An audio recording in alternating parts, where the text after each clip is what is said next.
शिव जी के हाथ में त्रिशूल है।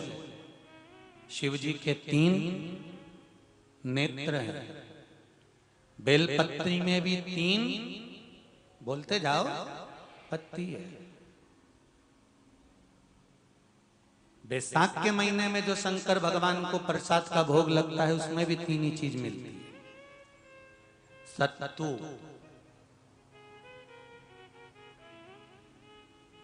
कोई दूसरे महीने में बनता है? जम के तो बोलो नहीं। कब बनता है? यही बैसाख के महीने में। चने की दाल, गेहूं और जौ, इन तीनों को गलाकर सेक कर जो सत्तू तैयार होता है, इसी बैसाख के महीने में परशुराम जयंती के दिन या अमावस्या के दिन या पूर्णिमा के दिन शंकर भगवान को समर्पित होता है और भगवान विष्णु को समर्पित होता है। दुनिया के लोग कहते क्या होता है सत्तू से? ये स्कंद पुराण की कथा कहती है, जिस समय पर बैसाख के महीने की सुंदर अमावस्या का दिन था, उस दिन माता पार्वती शंकर भगवान के लिए जब पकवान बनाने के लिए बैठी, कुछ नहीं मिला, तब माता पार्वती ने 3 अनाज को लिया। एक चना, दूसरा गेहूं और तीसरा जौ। इन तीनों को भींग रहे थे, उसको लेकर आए गंगा जी में से, उसको सेक कर माता ने अंगीठी पर और उसका जो सत्तू बनाकर शिव को दिया। शंकर भगवान ने कह दिया, सुन पार्वती, ये सत्तू नहीं, ये मेरी औषधि है। बैसाख के महीने में जो खाएगा वो जिंदगी भर रोएगा नहीं, शरीर से स्वस्थ हो। अब उसको लोगों ने हंसी खेल में ले लिया। सत्तू का क्या काम, मम्मी हम नहीं खाएंगे, बड़ा पूरा। शिव जी का एक एक चीज।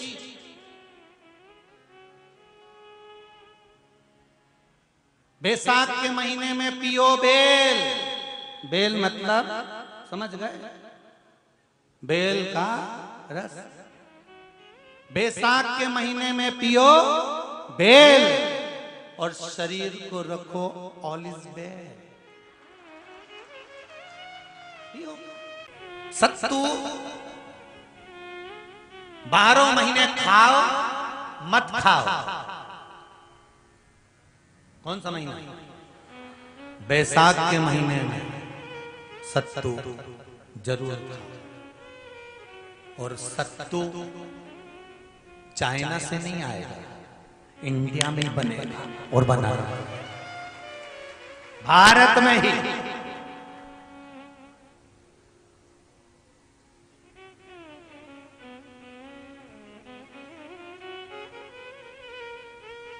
चलो आ जाओ गरुड़ पुराण में। मरने का 47वां दिन,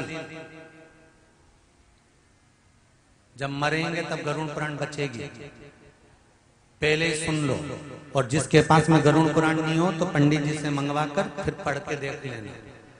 मरने के 47वें दिन, 47 डेज, 47वें दिन किस चीज का दान तुम्हारे सामने आता है? के 47वें दिन।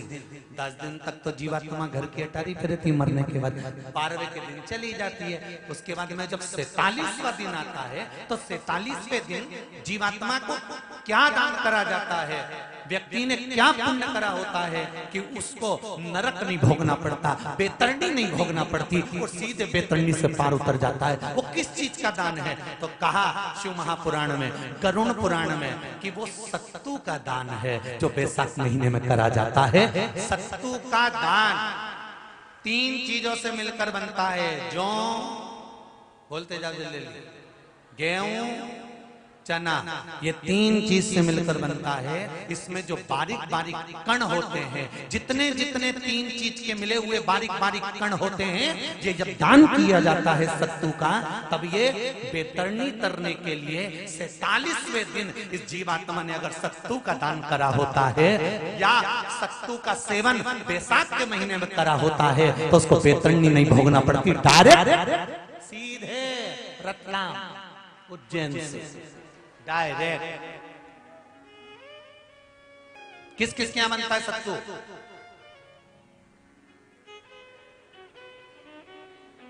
मैंने भी तो ये पूछा किस किस क्या बनता है। मैं ये थोड़ी बने, मैं अभी थोड़ी ना कि अभी बन गया। बैसाख में बनता तो होगा। पहले गांव के लोग तीरथ करने जाते थे, गांव का लोग जब तीरथ करने जाता था कोई सामान नहीं लिया, सत्तू बांधी पोटली में धरा यूं और पानी में घोलिया और नमक डालिया या शक्कर या गुड़ घोल के और पी के वही चले। आज के अब जब सैनिक युद्ध करने जाता है, थक जाता है, बहुत थकान हो जाती है, जब उससे देखा जाता है तो सैनिक का जो कमांडर होता है वो सत्तू मंगवाता है और गिलास में घोल घोल कर पूरी सेना को पिलवाकर फिर युद्ध में उतार देता है। फिर युद्ध साधारण नहीं है महाराज।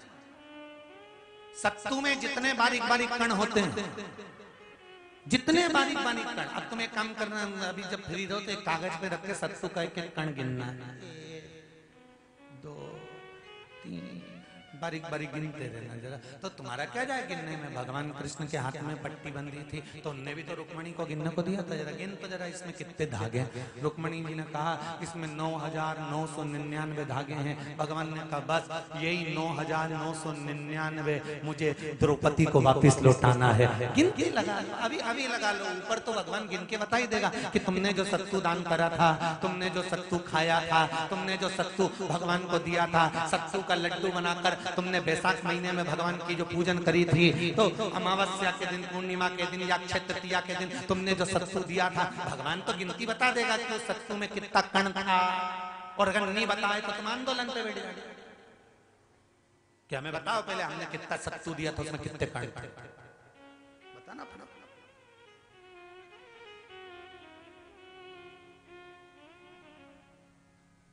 एक शिव की आराधना में चांगुना ने 1 लोटा जल भरा, उसमें थोड़ा सा चंदन डालकर बेलपत्री के वृक्ष के नीचे ले जाकर डाल देती, थोड़ा सा जल बचाकर शिव जी को डाल देती। शंकर भगवान ने एक दिन चांगुना के सामने मन में विचार प्रकट करा और पार्वती जी से कहा, पार्वती एक बात समझ में नहीं आती, आधा जल ये बेलपत्री को देती है, आधा जल मुझे देती है, जब आधा जल मुझे देती है तो मुझे बड़ा गुस्सा आता है।